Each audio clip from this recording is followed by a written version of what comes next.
रात के करीब 2 बज रहे थे। हवा में एक अजीब सी गंध थी, मिट्टी, धुएं और कुछ सड़ा हुआ। राष्ट्रीय राजमार्ग के पास बने पुराने मोड़ पर एक ट्रक धीरे धीरे रुक गया। ड्राइवर रघु थका हुआ, आंखों में नींद लिए, स्टीयरिंग पर झुक गया। बस 5 मिनट, जरा झपकी ले लूं, उसने खुद से बुदबुदाया। पर तभी उसने देखा, सड़क के किनारे धुंध के बीच एक लड़की खड़ी थी। सफेद साड़ी, बिखरे बाल और आंखें जैसे किसी ने अंदर से जला दी हो। रघु ने हेडलाइट जरा ऊपर की। लड़की उसके ट्रक की ओर देख रही थी। हवा रुकी और जंगल की सरसराहट अचानक थम गई। कौन है इतनी रात को? रघु ने खिड़की से सिर निकालकर पूछा। वो लड़की मुस्कुराई, एक धीमी ठंडी मुस्कान, और बोली, मुझे घर छोड़ दोगे? आगे गांव है, अंधेरा बहुत है। रघु ने बिना सोचे हां कर दी। लड़की ट्रक में बैठ गई, पर जैसे ही वो अंदर आई, हवा का तापमान अचानक गिर गया। रघु ने गौर किया, उसके पैर जमीन को छू नहीं रहे थे। रघु के हाथ कांपे, मगर वह डर को हंसी में टाल गया। शायद थकान का असर है, उसने मन में कहा। कुछ किलोमीटर बाद लड़की ने धीरे से पूछा, तुम्हारी बीवी है? रघु ने मुस्कुराकर कहा, हां, 2 बच्चे भी हैं, पर वो लोग गांव में रहते हैं। लड़की की आंखें झिलमिलाईं। फिर भी रातों में अकेले रहते हो? रघु चौंका। उसका स्वर मीठा मगर खतरनाक था। ट्रक के अंदर एक अजीब सुगंध फैल गई, जैसे चमेली और खून का मिश्रण। अचानक लड़की ने अपना चेहरा उसकी ओर घुमाया। उसकी आंखें अब सामान्य नहीं थीं, काली, चमकती हुई, जैसे कुएं की गहराई। उसका चेहरा किसी और रूप में बदलने लगा। त्वचा फटने लगी, बाल काले धुएं में बदल गए और आवाज गूंजने लगी। जो औरतों को हवस की चीज समझता है, वो यक्षिणी का शिकार बनता है। रघु ने ट्रक का ब्रेक लगाया, पर ट्रक खुद ब खुद चलने लगा। गियर अपने आप बदल रहे थे और स्टीयरिंग पर किसी अदृश्य ताकत का नियंत्रण था। लड़की नहीं, वो यक्षिणी अब उसके करीब झुक रही थी। उसका चेहरा बिल्कुल पास था। तुमने कभी सोचा, जिन औरतों को तुमने दर्द दिया, उनकी चीखें कहां जाती हैं? रघु कुछ बोल नहीं पाया। ट्रक अब एक सुनसान पगडंडी की ओर मुड़ गया था, जहां कोई सड़क नहीं थी। टायर की आवाज गायब हो चुकी थी। सामने एक पुराना पेड़ दिखा। उसी पेड़ के नीचे एक टूटी कब्र थी। रघु के ट्रक ने वहीं आकर रुकना बंद कर दिया। यक्षिणी उतर गई। उसने कहा, याद है 5 साल पहले तूने एक लड़की को इसी सड़क पर उठाया था? रघु की सांस रुक गई। वो घटना जिसे उसने कभी किसी को नहीं बताई थी, वो लड़की जिसे उसने अपनी हवस का शिकार बनाया था और फिर फेंक दिया था, वो अब उसके सामने खड़ी थी, यक्षिणी बनकर। उसके होंठ खून से सने हुए थे और उसकी हंसी में चीखें थीं। हर रात मैं इसी मोड़ पर तेरा इंतजार करती हूं रघु, अब तेरा वक्त आ गया है। रघु ने भागने की कोशिश की। दरवाजा खोला, मगर दरवाजा जंग की तरह चिपक गया। उसके हाथ कांप रहे थे और आंखों के सामने सब कुछ धुंधला पड़ गया। यक्षिणी धीरे धीरे आगे बढ़ी। उसके कदमों से जमीन में दरारें पड़ने लगी। उसने रघु के चेहरे को अपने हाथों से पकड़ा। हाथ बर्फ जैसे ठंडे थे। जिसने औरत को रुलाया, वो खुद मौत से भी बदतर सजा पाएगा। और अगले ही पल रघु की चीख रात में गूंज उठी। ट्रक के अंदर सिर्फ उसका शरीर था, बिना चेहरा, बिना आत्मा के। सड़क पर दूर कहीं एक और ट्रक की हेडलाइट झलकी और उस पर धुंध में वही सफेद साड़ी लहराई। सुबह के 5 बजे राजमार्ग की चौकी पर पुलिस वाले ने ट्रक नंबर UP 65H4972 के बारे में वायरलेस पर रिपोर्ट दी। साहब, ट्रक मिला है, ड्राइवर गायब है, लेकिन ट्रक में खून के छींटे हैं और स्टीयरिंग पर उंगलियों के निशान जले हुए हैं। इंस्पेक्टर देव, जो पास के थाने में नए नए आए थे, खुद वहां पहुंचे। ट्रक धुंध में आधा डूबा हुआ था। दरवाजे खुले थे। सीट पर कुछ राख और राख के नीचे पिघला हुआ लोहा जैसा कुछ था, जैसे किसी ने इंसान को जलाकर राख बना दिया हो। देव ने हाथ से राख उठाई। यह तो सिर्फ गर्मी से नहीं जला, कुछ अलौकिक हुआ है यहां। पास ही में सड़क किनारे एक टूटी कब्र थी।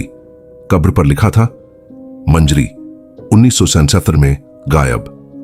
देव ने कब्र पर हाथ रखा, मिट्टी थोड़ी खिसकाई। नीचे से कुछ सोने की बालियां और कपड़े का जला टुकड़ा निकला। वो लड़की के कपड़े थे और पास में ट्रक का पुराना नंबर प्लेट दबा हुआ था। देव ने गांव में पूछताछ शुरू की। गांव वाले एक नाम से कांप उठे, मंजरी की आत्मा। एक बूढ़ी औरत ने कांपते हुए कहा, बाबू, वो मंजरी को रघु ने उठाया था। जवान थी, सीधी सादी। जब लाश मिली तो किसी ने उसका चेहरा तक नहीं पहचाना। तभी से वो मोड़ अपवित्र हो गया। देव ने उस मोड़ पर रात को निगरानी बिठाई। 3 जवान, 1 कैमरा और ट्रक का इंजन चालू रखकर वो खुद वहीं रुके। रात के 2 बजे वहीं ठंडी हवा चली। फिर वही चमेली जैसी गंध फैलने लगी। एक जवान बोला, साहब, वो देखो, कोई लड़की सड़क पर खड़ी है। देव ने कैमरे की ओर इशारा किया, रिकॉर्ड करो। लड़की धीरे धीरे ट्रक की ओर आई। चेहरा वहीं सफेद, लेकिन इस बार उसकी आंखों से आंसू गिर रहे थे। वो बोली, मुझे घर छोड़ दो, मुझे डर लग रहा है। देव ने कहा, कहां है तेरा घर? वो बोली, जहां मुझे दफनाया गया है। कैमरे का फोकस हिला, जवान के हाथ कांप गए। वो लड़की अचानक गायब हो गई और अगले ही पल ट्रक का इंजन अपने आप चालू हो गया। ट्रक गियर बदलने लगा और स्टीयरिंग अपने आप घूम गया। देव ने चिल्लाया, सब बाहर कूदो। ट्रक सीधे उसी पेड़ से जा टकराया जहां कब्र थी। धुएं और राख के बीच एक चीख गूंजी। हर औरत की आग बन जाती है। अगली सुबह ट्रक की हालत ऐसी थी जैसे किसी ने उसे अंदर से पिघला दिया हो। कैमरे की फुटेज में सिर्फ एक चीज दिखी, सफेद धुंध में एक चेहरा जिसकी आंखें सीधे लेंस के पार झांक रही थीं। देव अब इस मामले में जुनूनी हो गए। उन्होंने गांव के मंदिर के पुजारी को बुलाया। पंडित ने कहा, यह कोई साधारण प्रेत नहीं, यक्षिणी है। वो तब जन्म लेती है जब किसी औरत की आत्मा हवस और धोखे में मरती है। वो तब तक भटकती है जब तक वो अपने अत्याचारियों को नष्ट न कर दे। देव ने पूछा, अगर उसका बदला पूरा हो जाए तो? पंडित ने धीमी आवाज में कहा, तो वो शांति पाती है, लेकिन अगर कोई और उसकी जगह पीड़ित बने तो उसका श्राप फैल जाता है। देव को एक बात समझ आ गई, रघु अकेला नहीं था जिसने मंजरी के साथ वो सब किया था। उसके 2 साथी और थे, रामू और सुल्तान, जिन्होंने उस रात मंजरी को सड़क किनारे फेंक दिया था। अब वहीं दोनों जिंदा थे। देव ने दोनों को थाने बुलाया। रामू कांपते हुए बोला, साहब, हम तो उस रात से डर में जी रहे हैं। हर रात खिड़की पर कोई औरत खड़ी दिखती है, सफेद कपड़ों में। देव ने दोनों को उसी रात सुरक्षा में रखा, पर आधी रात को बिजली चली गई। थाने की दीवारों पर धुंध उतरने लगी। औरत की धीमी हंसी चारों तरफ गूंजने लगी। अब तेरा नंबर है रामू। फिर सुल्तान। जब लाइट आई तो रामू का शरीर सीढ़ियों के नीचे पड़ा था, चेहरा जला हुआ, आंखें खुली और हाथ में वही चमेली का फूल। देव को अब यकीन हो गया, यह यक्षिणी का श्राप है। वो सुल्तान को लेकर गांव से बाहर भागना चाहता था, लेकिन रास्ता जैसे बदलता जा रहा था। सड़क एक अनजाने जंगल में ले गई। पेड़ों पर राख टपक रही थी और हवा में मंजरी की फुसफुसाहट। औरत के आंसू से जो खेलता है वो मौत के बाद भी सुकून नहीं पाता। सुल्तान ने डर के मारे देव से कहा, साहब, गोली मार दो मुझे, मैं नहीं जीना चाहता। देव ने बंदूक उठाई, पर तभी पीछे से किसी ने उसका हाथ पकड़ लिया। ठंडी उंगलियां, वही यक्षिणी। वो अब इंसान जैसी नहीं दिख रही थी। उसके शरीर से आग और धुआं एक साथ निकल रहा था। उसकी आंखों में वो सब औरतें थीं जिन्हें कभी धोखा दिया गया था, मारा गया था, बेइज्जती झेली थी। यक्षिणी ने सुल्तान की ओर देखा, अब तेरा वक्त है। और कुछ ही पलों में सुल्तान का शरीर राख में बदल गया।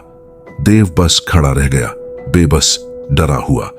यक्षिणी ने उसकी ओर देखा और कहा, तू निर्दोष है, पर अगर इस सच को छुपाया तो अगला तू होगा और वह हवा में विलीन हो। रघु, रामू और सुल्तान तीनों मर चुके थे, लेकिन इंस्पेक्टर देव को चैन नहीं मिला था। रात को जब वो आंखें बंद करता तो वही मंजरी की फुसफुसाहट गूंजती, तेरा फर्ज अधूरा है देव। देव अब गांव छोड़ने की सोच ही रहा था कि उसे एक और अजीब कॉल आया। थाने का पुराना वायरलेस अपने आप चालू हुआ। देव, मंजरी की आत्मा अब तुझसे जवाब चाहती है। देव ने चौकी का दरवाजा खोला। हवा में राख उड़ रही थी। दीवारों पर किसी ने खून से लिखा था, जिसने देखा उसने भुलाया नहीं। उसी वक्त गांव के प्रधान का बेटा दौड़ता हुआ आया। साहब, मंदिर के पीछे फिर से किसी औरत की लाश मिली है। देव पहुंचा। लाश उसी पेड़ के नीचे थी जहां मंजरी को दफनाया गया था। चेहरा वही, मगर उम्र 20 साल की लग रही थी, जैसे मंजरी फिर से जन्म ले चुकी हो। पास ही में एक अधजला मोबाइल पड़ा था जिसमें वीडियो रिकॉर्डिंग चल रही थी। देव ने प्ले किया।